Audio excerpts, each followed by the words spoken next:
కల్వకుర్తికి చెందిన కసిరెడ్డి నారాయణ రెడ్డి రాజీనామాతో ఏర్పడిన ఖాళీని భర్తీ చేసేందుకు నిర్వహించిన మహబూబ్ నగర్ స్థానిక సంస్థల ఎమ్మెల్సీ ఎన్నికల ఓట్ల లెక్కింపును ఈ నెల 2వ తేదీన నిర్వహించనున్నట్టు ఎన్నికల అధికారి జిల్లా కలెక్టర్ రవినాయక్ వెల్లడించారు. మహబూబ్ నగర్ పట్టణంలోని బాలుర జూనియర్ కళాశాలలో ఆదివారం ఉదయం 8 గంటలకు కౌంటింగ్ ప్రక్రియ ప్రారంభమవుతుందని, ఇప్పటికే సిబ్బందికి 2 విడతలుగా శిక్షణను ఇవ్వడం జరిగిందని ఆయన వెల్లడించారు. ఉమ్మడి మహబూబ్ నగర్ జిల్లా వ్యాప్తంగా 10 పోలింగ్ కేంద్రాలను ఏర్పాటు చేసి ఈ ఎన్నికను నిర్వహించడం జరిగిందని, నిబంధనల మేరకు కోటా నిర్ణయించటం, ఆ కోటా మేరకు ఓట్లు సాధించిన వ్యక్తిని విజయం సాధించినట్టు ప్రకటించడం జరుగుతుందని ఆయన వివరించారు. మొత్తం 1439 మంది ఓటర్లుండగా అందులో 2 ఎంపీలు, 14 మంది ఎమ్మెల్యేలు, 3 ఎమ్మెల్సీలు, 888 మంది ఎంపీటీసీలు, 83 మంది జెడ్పీటీసీలు, 449 మంది కౌన్సిలర్లు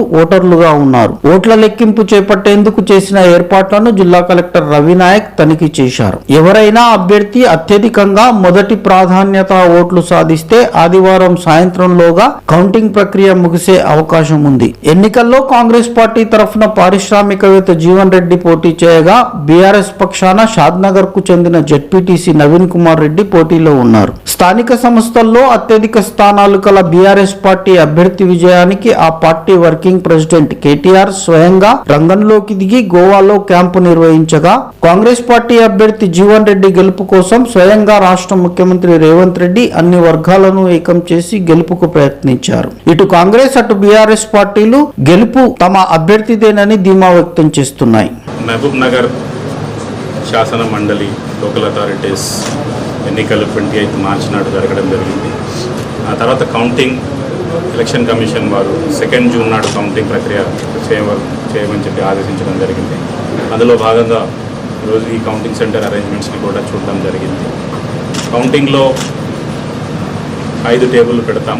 10 పోలింగ్ స్టేషన్స్ ఉన్నాయి. 5 టేబుల్ పెడతాం. ఫస్ట్ రౌండ్లో 5 పోలింగ్ స్టేషన్స్లో వచ్చిన బ్యాలెట్ పేపర్ల లెక్క చూసుకోవడం, బ్యాలెట్లు అక్కడ ఎన్నైతే పోల్ అయినాయో ఈ ఫామ్ 16 ఎవరైతే ప్రిసైడింగ్ ఆఫీసర్స్ ఫిల్ చేశారో వాటికి ప్లస్ బాక్స్లో ఉన్న వాటికి లెక్క చూసుకోవడం అన్నది ఫస్ట్ ఉంటుంది.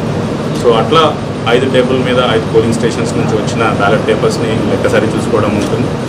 ఆ తర్వాత మళ్ళీ సెకండ్ రౌండ్లో కూడా మిగతా 5 పోలింగ్ స్టేషన్స్ని 5 టేబుల్స్ మీద పెట్టి ఆ లెక్కలు కూడా చూసుకున్న తర్వాత మొత్తం 10 పోలింగ్ స్టేషన్లో మనకు పోలైన ఓట్స్ ఏవైతే ఉన్నాయో వాటి లెక్క ఫస్ట్ చూసుకుంటాం. 25 బండిల్స్ లాగా వాటిని పెడతాం. ఆ తర్వాత 10 పోలింగ్ స్టేషన్లో వచ్చిన బ్యాలెట్ పేపర్స్ అన్నింటినీ కూడా ఆ బండిల్స్ వారీగా మొత్తం ఒక డ్రమ్లో పెట్టి వాటిని డ్రమ్లో మిక్స్ చేసిన తర్వాత వీటిని ఈ టేబుల్స్ పైకి మళ్ళీ పంపిస్తాం. ఇది రెండో విడతలో టేబుల్స్ పైకి పంపించి ఒక్కొక్క టేబుల్లో 300 ఓట్స్ని పంపిస్తాం.